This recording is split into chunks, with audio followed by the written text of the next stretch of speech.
బిస్మిల్లాహిర్రహ్మానిర్రహీం. అస్సలాము అలైకుం రహమతుల్లాహి వబర్కాతుహు. మదీనాకు అత్యంత సమీపంలో ఉన్న అలూలాలో ఏప్రిల్ 4వ తేదీన ఒక మ్యూజిక్ ప్రోగ్రాం జరిగింది. జర్మనీకి చెందిన కిన్ మ్యూజిక్ ఆర్గనైజేషన్ తన క్లౌడ్ సిరీస్లో భాగంగా ఈ ప్రోగ్రాంను నిర్వహించింది. చారిత్రక ఎలిఫెంట్ మౌంట్ దగ్గర ఈ మ్యూజిక్ కన్సర్ట్ను ఏర్పాటు చేశారు. జర్మనీకి చెందిన మ్యూజిక్ సంస్థకు సౌదీలో ఏం పని? ప్రపంచ వినోదాన్ని తమ ప్రాంతం యొక్క గొప్ప సాంస్కృతిక వారసత్వంతో మిళితం చేయాలనేది తమ లక్ష్యమని సౌదీ చెబుతోంది. ఈ మ్యూజిక్ కన్సర్ట్కు టికెట్ ధర కూడా తక్కువేమీ కాదు. ఒక్కొక్కటి 1750 సౌదీ రియాల్స్, అంటే ఇండియన్ కరెన్సీలో 40,000 రూపాయలకు పైమాటే. సంగీత కచేరీకి కూడా జనం భారీగానే తరలివచ్చారు. కానీ సౌదీ అరేబియా నిర్వహించిన ఈ సంగీత కచేరీ పెనుదుమారమే లేపింది. ఇస్లామిక్ దేశాలు సౌదీపై నిప్పులు చెరిగాయి. సౌదీ లాంటి దేశం ఇలాంటి పని చేయడం ఏమిటంటూ ఆగ్రహం వ్యక్తం చేశాయి. అసలు ఇంతకీ ఈ సంగీత కచేరీపై ఎందుకు వివాదం రేగింది? ఈ ప్రదేశానికి ఉన్న చారిత్రక నేపథ్యం ఏమిటి?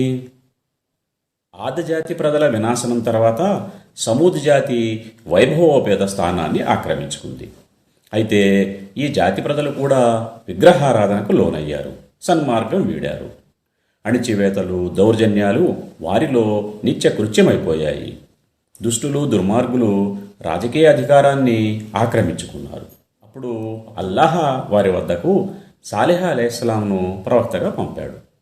కానీ ఆయన సందేశాన్ని కేవలం నిరుపేదలు, అణగారిన ప్రజలు మాత్రమే స్వీకరించారు. సంపన్నులు, అధికారం కలిగిన వారు ఆయన ప్రవక్త పదవిని నిరాకరించారు. పైగా అబద్ధాలు చెబుతున్నాడని వారు ఆయనను దూషించారు. అయినా సాలిహ్ అలైహిస్సలాం తన సందేశ ప్రచారాన్ని కొనసాగించారు. ఆయనను నిరోధించడానికి వారు ఒక పథకం వేశారు. ఆయనతో, నువ్వు అల్లాహ్ ప్రవక్తవన్న విషయాన్ని మాకు నిరూపించు, ఏదైనా స్పష్టమైన మహత్యాన్ని మాకు చూపించు, అదిగో ఆ కొండల్లోంచి ఒక విశిష్టమైన ఒంటెను బయటకు వచ్చేలా చెయ్యి అని అన్నారు. అప్పుడు సాలిహ్ అలైహిస్సలాం అల్లాహ్ను ప్రార్థించారు. ఒక విశిష్టమైన భారీ కాయం కలిగిన ఆడవంటే కొండ నుంచి బయటకు వచ్చింది. వారందరూ ఆశ్చర్యంతో నోరెళ్లబెట్టారు. అయితే ఆ ఒంటెను చంపుతారేమో అన్న భయం సాలిహ్ అలైహిస్సలాంకు కలిగింది. ఆ విధంగా చేస్తే అల్లాహ్ శిక్షను ఆహ్వానించడమే అవుతుంది. అందువల్ల ఆయన వారిని ఇలా హెచ్చరించారు. ఆ ఒంటె మీకు అల్లాహ్ చిహ్నం. మీ జీవితాలు ఇప్పుడు దానితో ప్రత్యక్షంగా ముడిపడి ఉన్నాయి. మీ పొలాల్లో దాన్ని స్వేచ్ఛగా మేయనీయండి. బావి నీటిని ఒకరోజు మొత్తం ఆ ఒంటె తాగడానికి వదిలివేయండి. మరుసటి రోజు మీరు, మీ పశువులు బావి నీటిని వాడుకోండి. ఆ ఒంటెకు మీరు హాని కలిగిస్తే తక్షణం మీపై అల్లాహ్ శిక్ష విరుచుకుపడుతుంది అని చెప్పారు. కొంతకాలం వాళ్ళు ఆ ఒంటెను స్వేచ్ఛగా మేయడానికి, నీరు తాగడానికి వదిలివేశారు. కానీ మనస్సుల్లో వారందరూ దాన్ని ద్వేషించడం ప్రారంభించారు. అయితే ఒక మహత్యంగా ఆ ఒంటె కొండ నుంచి బయటకు రావడం చూసిన కొందరు సాలిహ్ అలైహిస్సలాం సందేశాన్ని సత్యమైనదిగా విశ్వసించారు.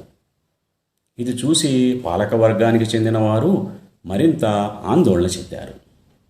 ఆ ఆడ ఒంటెను చంపడానికి వాళ్ళు ఒక పథకం రచించారు. అందుకు వారు ఆడవాళ్ల సహాయం తీసుకున్నారు. తమ ఆదేశాలను మగవాళ్లు పాటించేలా ఆడవాళ్లతో చెప్పించారు. మాహ్యా కుమార్తె సాదుక్ ఉన్నత వంశానికి, సంపన్న కుటుంబానికి చెందినది. మహ్రాజ్ కుమారుడు మస్దా యువకుడు. సాదుక్ అతన్ని ప్రలోభ పెట్టింది. ఆ భారీ ఆడవంటే మోకాలి కండరాన్ని తెగ్గొడితే నేను నీ దాన్నైపోతాను అని అంది. అనీజా అనే వృద్ధ మహిళ తన కుమార్తెల్లో ఒక కుమార్తెను చూపించి సాలిహ్ కుమారుడు కుదార్ను ప్రలోభపెట్టింది. ఆడ ఒంటెను చంపితే నా కూతురు నీదేనని చెప్పింది. సహజంగానే ఆ కుర్రోళ్ళు ఈ ప్రతిపాదనల ప్రలోభానికి గురయ్యారు. వారు మరో 7గురిని తమ సహాయానికి ఎన్నుకున్నారు. ఒకరోజు ఆ ఒంటె బావి దగ్గర నీళ్లు తాగుతున్నప్పుడు మస్దా బాణంతో దాని కాలిని గురి చూసి కొట్టాడు. అది తప్పించుకోవడానికి ప్రయత్నించింది, కానీ బాణం దెబ్బకు పరిగెత్తలేకపోయింది. కుదార్ దాన్ని అనుసరించి ఖడ్గంతో దాని కాలిపై వేటు వేశాడు. అది నేలపై కూలిపోగానే దానిని ముక్కలు ముక్కలు చేశాడు. ఒంటెను చంపిన వారికి గొప్ప స్వాగతం లభించింది. పాటలు పాడుతూ వారిని పొగిడారు. వారి గొప్పదనాన్ని కీర్తిస్తూ కవితలు అల్లారు. అహంభావంతో వారు సాలిహ్ అలైహిస్సలాంను ఎగతాళి చేశారు. ఆయన వారితో మరో 3 రోజులు జీవితాన్ని అనుభవించండి, ఆ పిదప మీపై శిక్ష రానుంది అని అన్నారు. ఈ 3 రోజుల్లో తమ ప్రవర్తనను మార్చుకుంటారని సాలిహ్ అలైహిస్సలాం ఆశించారు. కానీ వాళ్ళు ఆయనను ఎగతాళి చేస్తూ 3 రోజులెందుకు, ఆ శిక్షేదో త్వరగా రానివ్వు అని అన్నారు. అంతేకాదు వారందరూ సాలిహ్ అలైహిస్సలాంను, ఆయన కుటుంబ సభ్యులను హతమార్చే పథకం వేశారు. అల్లాహ్ సాలిహ్ అలైహిస్సలాంను, ఆయన అనుచరులను అవిశ్వాసుల కుట్ర నుంచి కాపాడాడు. సాలిహ్ అలైహిస్సలాం బాధాతప్త హృదయంతో దుర్మార్గులను వదిలి తన అనుచరులతో సహా మరో ప్రదేశానికి తరలిపోయారు. సాలిహ్ అలైహిస్సలాం హెచ్చరించిన 3 రోజులు గడిచిన పిదప మహా ఉరుములు దద్దరిల్లాయి. భయంకరమైన భూకంపం కుదిపివేసింది. మొత్తం జాతిని, వారి ఇళ్లను సర్వనాశనం చేసింది. ఈ చారిత్రక నేపథ్యం వల్లే సౌదీపై ఇస్లాం దేశాలు మండిపడుతున్నాయా? కాదు, అంతకు మించి కారణం మరొకటి ఉంది. అదేమిటంటే మహాప్రవక్త సల్లల్లాహు అలైహి వసల్లం హదీస్. ఈ హదీస్ను ధిక్కరించినందుకే సౌదీపై ముస్లింలు ఆగ్రహావేశాలు వ్యక్తం చేస్తున్నారు. అబ్దుల్లా బిన్ ఉమర్ రజియల్లా అన్హు ఉల్లేఖనం ఇలా ఉంది. ప్రవక్త సల్లల్లాహు అలైహి వసల్లం తన అనుచరులతో కలిసి తబూక్ యుద్ధానికి వెళుతున్నారు. వారంతా అల్ హిజ్ర్ ప్రాంతంలోని నివాసితుల స్థలానికి చేరుకున్నప్పుడు ప్రవక్త మహాశయులు ఇలా అన్నారు: ఈ ప్రజల నివాస స్థలాల్లో మీరు ప్రవేశించవద్దు.